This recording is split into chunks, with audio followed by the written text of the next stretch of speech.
Hi every one, welcome to apps Tamil trader. நம்ம சேனலில் வழங்கக்கூடிய அனைத்து கணக்குமே பார்த்தீங்க அப்படின்னா ஒரு எஜுகேஷன் பர்பஸ்க்காக மட்டும்தான். சரிங்களா? நம்ம இங்கே எந்த ஒரு பைசல் ரெக்கமெண்டேஷனும் வழங்குவதில்லை. ஓகே, ஸோ நேற்று நம்மளுக்கு கிட்டத்தட்ட ஒரு 150 பாயிண்ட்டுக்கு மேலே என்ன செஞ்சிருந்தாங்க அப்படின்னா கேப் டவுனில் வந்து ஓப்பன் ஆயிருந்தாங்க அரௌண்ட் 24,000 அந்த ரேஞ்சில். ஸோ நம்மளுக்கு ஒரு gap up and gap down நடக்கும்போது நம்ம என்ன கவனிக்கணும் அப்படின்னா, நம்ம எப்போவுமே ப்ரீவியஸ் டே க்ளோசிங் அடிப்படையில் ஸ்ட்ராடல் அண்ட் ஸ்ட்ராங்கிள் லெவல்ஸ் எடுத்துகிட்டு இருக்கோம்.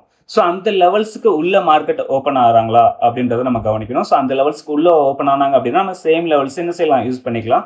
ஸோ அந்த லெவலுக்கு கீழேயோ இல்லைனா மேலேயோ ஓப்பன் ஆனாங்க அப்படின்னா நம்ம லெவல்ஸை வந்து மாற்றணும்னு சொல்லியிருக்கோம்.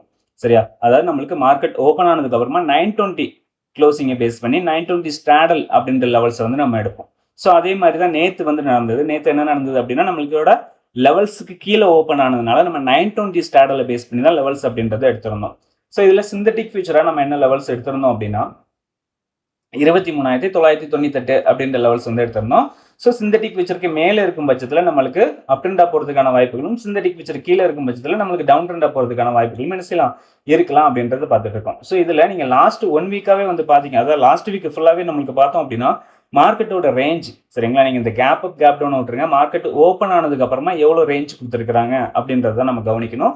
ஸோ அதில் வந்து பார்த்தீங்க அப்படின்னா 150 பாயிண்ட்டுக்கு ரேஞ்சுக்குள்ள தான் செஞ்சிருக்காங்க மார்க்கெட் அப்படின்றது மூமெண்டம் கொடுத்துருக்காங்க. அதுக்கு மேலே வந்து என்ன செய்யல, மூமெண்டம் அப்படின்றது நடக்கல. நம்ம ஆல்ரெடி பார்த்துருக்கோம். என்ன பார்த்துருக்கோம் அப்படின்னா ஒரு ஏடிஎம் ஸ்டேக் வந்து 100 பாயிண்ட் ஐடிஎம் ஆகிறதுக்கு ரொம்ப கஷ்டமாக இருக்குது அப்படின்றத நம்ம பார்த்துருக்கோம். மேக்ஸிமம் என்ன ஆகும் அப்படின்னா, அதாவது நார்மல் மார்க்கெட்லாம் ஒரு ஏடிஎம் ஸ்டேக் வந்து 150 பாயிண்ட் ஐடிஎம்மாவோ இல்லைனா 200 பாயிண்ட் ஐடிஎம்மாவோ என்ன செய்யும், நம்மளுக்கு மாறி இருக்கும். பட் ஆனால் இந்த லாஸ்ட் 1 வீக்ல ஃபுல்லாமே வந்து பார்த்தீங்க அப்படின்னா ஒரு 50 பாயிண்ட் ஐடிஎம் 100 பாயிண்ட் ஐடிஎம் நோக்கி போகிறாங்க. பட் ஆனால் போக முடியல, அங்கேருந்து ரிவர்சல் ஆயிடுறாங்க. சரிங்களா? ஸோ அந்த மாதிரி தான் என்ன செஞ்சிருக்கு, லாஸ்ட் 1 வீக்காகவே நம்மளுக்கு மார்க்கெட்டில் நடந்திருக்கு. ஓகே, ஸோ இதில் இன்னொன்று நம்ம இது பார்க்கணும் என்ன அப்படின்னா, இது வந்து பார்த்தீங்க அப்படின்னா நம்மளுக்கு செல்லர்ஸோட ஆக்டிவிட்டிஸ். ஓகேங்களா? அதாவது நம்மளுக்கு ஸ்ட்ராடல் அண்ட் ஸ்ட்ராங்கிள் லெவல்ஸ் நம்ம வந்து டெய்லி வந்து எடுத்துகிட்டு இருக்கோம் இல்லையா? ஸோ அந்த லெவல்ஸை பேஸ் பண்ணி செல்லர்ஸ் வந்து நம்மளுக்கு செல் பண்ணி வச்சிருப்பாங்க. ஸோ அதில் வந்து அவங்க என்ன பண்ணிட்டு இருக்கிறாங்க, ப்ராஃபிட்ல இருக்கிறாங்களா லாஸ்ல இருக்கிறாங்களா? அப்போ நம்மளுக்கு நேற்றுக்கு, அதாவது முந்தா நேற்று வந்து நம்மளுக்கு க்ளோசிங் அடிப்படையில் எடுத்தது வந்து ஏடிஎம் ஸ்டேக் என்ன அப்படின்னு பார்த்தீங்கன்னா 24,150 அப்படின்னு நம்ம எடுத்திருந்தோம். அதில் தான் நம்மளுக்கு ஸ்ட்ராடல் அண்ட் ஸ்ட்ராங்கிள் அப்படின்றத நம்ம எடுத்திருந்தோம். சரியா? ஸோ அந்த அடிப்படையில் அவங்க செல் பண்ணும் பொழுது அவங்க ப்ராஃபிட்ல இருக்காங்களா லாஸ்ல இருக்காங்களா? ஸோ அப்போ அவங்க லாஸ்ட்ல இருந்தாங்க அப்படின்னா நம்மளுக்கு மார்க்கெட்ல என்ன நடந்திருக்கும், அவங்க கவர் பண்ண ஆரம்பிச்சிருப்பாங்க. கவர் பண்ணியிருந்தாங்க அப்படின்னா இன்னும் ஃபர்தராக என்ன செஞ்சிருக்கும், மார்க்கெட் அப்படின்றது ஒரே டைரக்ஷன்ல போகிறதுக்கான வாய்ப்புகள் வந்து இருந்திருக்கும். ஸோ அந்த இதை நம்ம இப்போ பார்க்கலாம். சரிங்களா? அதுக்காண்டி தான் நான் இந்த இது முன்னாடி நான் யூஸ் பண்ணுறேன். ஸோ இன்னைக்கு காமிக்கிறேன் உங்களுக்கு. சரியா? அது என்ன அப்படின்றத அந்த லாஜிக்கையும் பார்த்துருவோம். ஸோ இதை நான் ஆஃப் பண்ணிக்கிறேன். ஸோ இதுக்கு முன்னாடி நம்ம ஒரு இண்டிகேட்டர் வந்து கொடுத்துருக்கோம். சரியா? என்ன அப்படின்னு பார்த்தீங்கன்னா OTT base value with synthetic future அப்படின்னு ஒரு இண்டிகேட்டர் வந்து நம்ம கொடுத்துருக்கோம். இது நம்மளோட டெலிகிராம் குரூப்லேயே பின் பண்ணி வச்சிருக்கேன். சரிங்களா? யூஸ் பண்ணல அப்படின்னா யூஸ் பண்ணுங்க. ஸோ இதில் என்ன இருக்குது அப்படின்றத ஃபஸ்ட்டு காமிக்கிறேன். ஸோ இதில் பார்த்தீங்க அப்படின்னா நம்மளுக்கு சிந்தட்டிக் ஃபியூச்சர் அப்படின்றதுக்கு மிட் லெவல் இருக்கு, மேக்ஸிமம் ரேஞ்ச் அப்படின்னு இருக்கு. ஸோ அதே மாதிரி தான் கீழே mid range and maximum range அப்படின்னு இருக்கு. ஸோ இதோட லாஜிக் என்ன அப்படின்றத நான் தெளிவான வீடியோ வந்து நம்மளோட பிளேலிஸ்ட்லேயே இருக்குது. அது பார்க்கல அப்படின்னா மறக்காமல் போய் பாருங்கள். ஸோ இதோட செட்டிங்கில் நம்ம வந்து என்ன கொடுத்துருக்கோம் அப்படின்னா ஏடிஎம் ஸ்டேக்காக 24,150 அப்படின்னு கொடுத்துருக்கோம். ஸோ இந்த ரேஞ்ச் எல்லாமே வந்து பார்த்தீங்க அப்படின்னா நம்மளுக்கு ப்ரீவியஸ் டே க்ளோசிங் அடிப்படையில் தான் வருது. சரியா? அந்த க்ளோசிங்கில் என்ன வேல்யூ இருக்கோ அந்த அடிப்படையில் தான் நம்மளுக்கு என்ன செஞ்சிருக்கு, இது எல்லாமே வந்திருக்கு. ஓகே, ஸோ இதில் நம்ம இது என்ன அப்படின்னு நம்ம பார்க்கும் பொழுது இதையும் டீட்டெயில் பார்த்துருவோம். இதுலேயும் நம்ம என்ன கொடுத்துருக்கோம் அப்படின்னா Nifty expiry date ATM stake அப்படின்றது இது நான் வந்து மார்க்கெட் ஓப்பன் ஆனதுக்கு அப்புறமா கொடுத்தது. ப்ரீவியஸ் டேல வேணும் அப்படின்னா ப்ரீவியஸ் டேயோட ஓப்பன் க்ளோசிங்ல இருந்தது அதை நம்ம போட்டுக்கணும். ப்ரீவியஸ் டேயோட க்ளோசிங்ல இருந்து பார்த்தீங்கன்னா 24,150 அப்படின்றது இல்லையா? ஸோ அதை நம்ம போட்டுட்டு நம்மளுக்கு என்ன ஆப்ஷன், ஸ்ட்ராடல் அண்ட் ஸ்ட்ராங்கிள். அப்போ நம்ம ஸ்ட்ராடலை வந்து பார்க்கலாம். ஸ்ட்ராடலில் என்ன நடந்திருக்கு அப்படின்னு சொல்லிட்டு இதில் வந்து ப்ரீவியஸ் க்ளோஸ் அப்படின்றது செலக்ட் பண்ணிக்கிறேன். ஸோ செலக்ட் பண்ணிட்டோம் அப்படின்னா இப்போ நம்மளுக்கு இந்த 24,150 காலன் புட்டை வந்து செல் பண்ணவங்க இருக்கிறாங்க இல்லையா? ஸோ அவங்க ப்ராஃபிட்ல இருக்கிறாங்களா லாஸ்ட்ல இருக்கிறாங்களான்னு பார்க்கும்பொழுது நம்மளுக்கு ப்ராஃபிட்ல தான் இருக்கிறாங்க. 17 பாயிண்ட். சரிங்களா? 17.5 பாயிண்ட் என்ன செஞ்சிருக்கிறாங்க, ப்ராஃபிட்ல தான் வந்து அந்த செல்லர்ஸ் வந்து இன்னும் இருக்கிறாங்களே தவிர லாஸ்ட்ல வந்து ஆகலை. சரிங்களா? அவங்க லாஸ் ஆனாதான் அவங்க வந்து என்ன பண்ணணும், பயப்படணும். பட் ஆனால் அவங்க லாஸ் ஆகாத பட்சத்தில் அவங்க பயப்பட தேவையில்ல. மார்க்கெட்டை வந்து என்ன செய்யலாம், அவங்க பொறுமையாக நகர்த்தி கொண்டு போகலாம். சரியா? ஸோ அந்த மாதிரி தான் செஞ்சிருக்கு, நடந்திருக்கு. ஸோ இதில் நம்மளுக்கு லாஸ் வரணும் அப்படின்னா என்ன நடக்கணும் அப்படின்னா இந்த மேக்ஸிமம் ரேஞ்ச் இருக்குது பார்த்தீங்களா?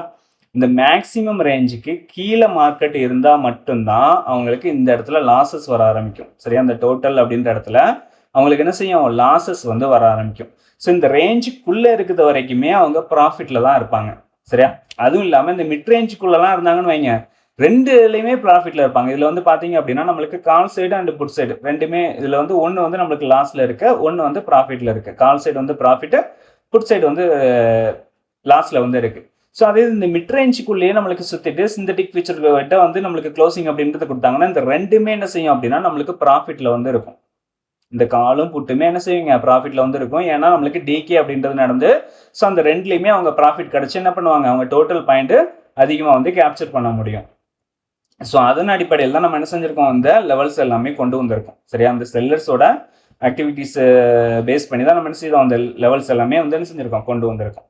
ஸோ அதே மாதிரி தான் இதில் ஸ்ட்ராங்கிள் அப்படின்றது பார்த்தீங்களா, ஸ்ட்ராங்கில் போட்டாலும் அவங்க ப்ராஃபிட்டில் இருக்காங்களா லாஸில் இருக்காங்களா அப்படின்றத பார்க்கலாம். ஸ்ட்ராங்கில் பொறுத்த வரைக்கும் அவங்க ப்ராஃபிட்டில் தான் இருக்காங்க. 18 பாயிண்ட்டுக்கு மேலே என்ன செஞ்சுருக்காங்க, ப்ராஃபிட்டில் வந்து இருக்கிறாங்க. சரியா, ஸோ இதில் நம்ம கரண்ட் ஓகேங்களா, அதாவது நம்மளுக்கு மார்க்கெட் ஓப்பன் ஆனதுக்கு அப்புறமா 920 ஸ்டாடல் ஓகேங்களா. இப்போ 920 ஸ்டாடலை பேஸ் பண்ணி என்ன நடந்திருக்கு அப்படின்றதையும் பார்ப்போம். இந்த S1க்கு உள்ளே தான் இருக்கிறாங்க, அதே மாதிரி சிந்தட்டிக் ஃபியூச்சர் லெவல் அந்த மாதிரி அந்த லெவலுக்குள்ளே தான் இருக்கிறாங்க. சரியா, ஸோ இதில் பார்க்கும்பொழுது இது நம்மளுக்கு 24,000 அப்படின்றத நம்ம எடுத்திருந்தோம்.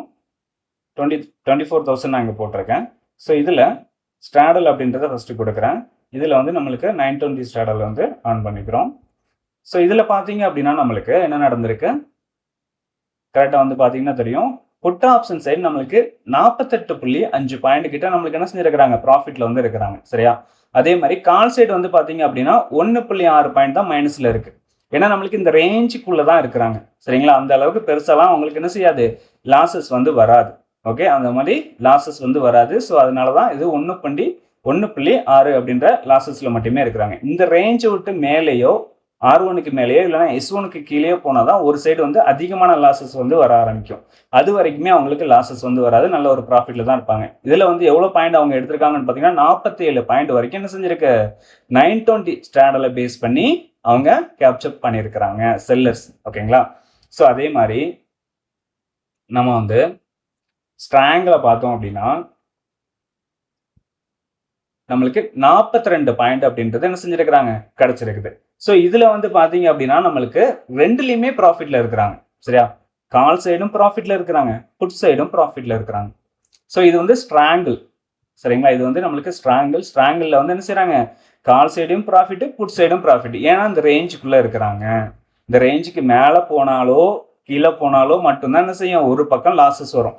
அந்த ரேஞ்சுக்குள்ளே இருக்கிறது வரைக்குமே அவங்க ப்ராஃபிட்டில் தான் இருப்பாங்க. சரியா, ஸோ இதை கவனிக்கிறதுக்காக தான் இந்த இது நம்ம உருவாக்கியிருக்கோம். ஸோ இது வேணும் அப்படின்னா கண்டிப்பாக வந்து நம்மளோட கமெண்டில் எஸ் அப்படின்னு சொல்லிட்டு கமெண்ட் பண்ணுங்க, கண்டிப்பாக நான் வந்து இதை ஷேர் பண்ணுறேன். சரியா, ஓகே. ஸோ அதே மாதிரி தான் நம்மளுக்கு ப்ரீமியத்தில் பார்க்கும்போது நேற்று என்ன நடந்தது அப்படின்றத பார்த்துருவோம். ஆப்ஷன் ப்ரீமியத்தை பொறுத்தவரை நம்மளுக்கு 24,000 அப்படின்றத நம்ம ஏடிஎம் ஸ்டேக்காக எடுத்திருந்தோம். அதான் நம்மளுக்கு காலையில் ஏடிஎம் ஸ்டேக்காகவும் இருந்தது. ஸோ இதையும் நீங்கள் பார்த்தீங்க அப்படின்னா full and full side ways தான். ஒரு 50 பாயிண்ட் ரேஞ்ச், அதாவது நம்மளுக்கு ஒரு ஏடிஎம் டு ஒரு 50 பாயிண்ட் ஐடிஎம் அந்த ரேஞ்ச் வரதான் என்ன செஞ்சிருக்கு, நம்மளுக்கு ரெண்டு ஆப்ஷனுமே போயிருக்கு. செகண்ட் ஹாஃப்ல தான் ஒரு 100 பாயிண்ட் ஐடிஎம் நோக்கி நம்மளுக்கு என்ன செஞ்சிருக்காங்க அப்படின்னா போயிருக்காங்க. ஸோ இருந்தாலுமே அங்கேருந்து நம்மளுக்கு என்ன ஆயிடுச்சு அப்படின்னா ரிவர்சல் ஆயிடுச்சு. கால் ஆப்ஷன் வந்து பார்த்தீங்கன்னா அந்த 92 அப்படின்றது நம்ம காலையில் மார்க் பண்ணி கொடுத்த லெவல்லேருந்து ரிவர்சல் அப்படின்றது கொடுத்து அகைன் நம்மளுக்கு மீட்டிங் அப்படின்றது நடக்குது. ஸோ ஒரு 3 மணிக்கு மேலே ரெண்டாவது ஒரு சின்ன வால்டபிலிட்டி மாதிரி கொடுத்தாங்க. பட் ஆனால் அதுவும் வந்து பார்த்தீங்க அப்படின்னா அந்த ரேஞ்சுக்குள்ளேயே தான் நடந்தது தவிர நம்மளுக்கு அந்த ரேஞ்சை விட்டு வெளியே என்ன செய்யல, போக முடியல. ஓகேங்களா, ஸோ அந்த ரேஞ்சுக்குள்ளேயே என்ன செஞ்சுட்டாங்க, இது பண்ணி வச்சுட்டாங்க, இது பண்ணி ப்ரெஷர் கொடுத்து வச்சு நம்மளுக்கு என்ன பண்ணியிருக்காங்க அப்படின்னா நல்ல ஒரு ப்ராஃபிட்டில் வந்து செல்லர்ஸ் அப்படின்றவங்க க்ளோசிங் அப்படின்றது கொடுத்துருக்குறாங்க. ஸோ இதை பார்த்தீங்கன்னாலே தெரியும். சரியா, ஸ்ட்ராங்கிள் அப்படின்னா நம்மளுக்கு ஏன் இதில் மட்டும் ரெண்டுலேயுமே வந்து ப்ராஃபிட் வந்திருக்கு அப்படின்றது நிறைய பேருக்கு ஒரு டவுட் இருக்கலாம். ஸோ இது வந்து பார்த்தீங்க அப்படின்னா ஒரு ஓடிஎம் ஸ்ட்ரைக்கை வந்து செல் அடிக்கும் போது அவங்களுக்கு நடக்கக்கூடியது. சரிங்களா, ஸ்ட்ராங்கிள் அப்படின்னா மேக்ஸிமம் வந்து என்ன பண்ணுவாங்க அப்படின்னா ஐடிஎம்மும் நம்மளுக்கு வந்து ஸ்ட்ராங்கிள் தான் சொல்ல முடியும். பட் ஆனால் ஓடிஎம் தான் அதிகமாக வந்து செல் அடிப்பாங்க. ஏன்னா அதில் தான் நம்மளுக்கு டைம் வேல்யூ மட்டும் இருக்குது. சரியா, ஸோ அதனால தான் ஓடிஎம் வந்து செல் அடிக்கும் போது என்ன நடக்கும், அதிகமாக டிகே நடக்கும். ஸோ அதில் உள்ள டிகே பாயிண்ட்ஸை வந்து என்ன பண்ணலாம், அவங்க கேப்சர் பண்ணுறதுக்கான வாய்ப்புகள் இருக்கலாம். ஸோ இதில் வந்து பார்த்தீங்க அப்படின்னா நம்மளுக்கு 42 பாயிண்ட் கிடச்சிருக்கு. அதே இது ஸ்ட்ராடலில் வந்து பார்த்தீங்க அப்படின்னா நம்மளுக்கு கொஞ்சம் பாயிண்ட் அதிகமாக கிடைக்கும். எப்போவுமே ஏடிஎம் ஸ்ட்ரைக்கில் தான் என்ன நடக்கும், அதிகமான டைம் வேல்யூ வந்து இருக்கும். ஏடிஎம் ஸ்டேக்ல தான் நம்மளுக்கு அதிகமான டைம் வேல்யூ வந்து இருக்கும். அதில தான் அதிகமாக நம்மளுக்கு கரையவும் செய்யும். ஓகேங்களா? ஓடிஎம் விட ஏடிஎம் செல் பண்ணாங்க அப்படின்னா அதிகமான பாயிண்ட் அவங்களால பிடிக்க முடியும். அதுதான். இதில் வந்து பார்த்தீங்க அப்படின்னா நம்மளுக்கு 47 பாயிண்ட் வரை கிடைச்சிருக்கு. ஸ்ட்ராங்கில் வந்து பார்த்தீங்க அப்படின்னா 42 பாயிண்ட் வரை கிடைச்சிருக்கு. ஓகே. ஸோ நம்ம வீடியோ பிடிச்சிருக்கும்னு நினைக்கிறேன். வீடியோ பிடிச்சிருந்தா லைக் பண்ணுங்க, ஷேர் பண்ணுங்க, கமெண்ட் பண்ணுங்க. நம்ம சேனல் இன்னும் சப்ஸ்கிரைப் பண்ணலன்னா மறக்காம சப்ஸ்கிரைப் பண்ணிட்டு பெல் ஐக்கானை கிளிக் பண்ணிக்கோங்க. சரியா? நம்ம அடுத்த வீடியோவில் சந்திக்கலாம். பாய்.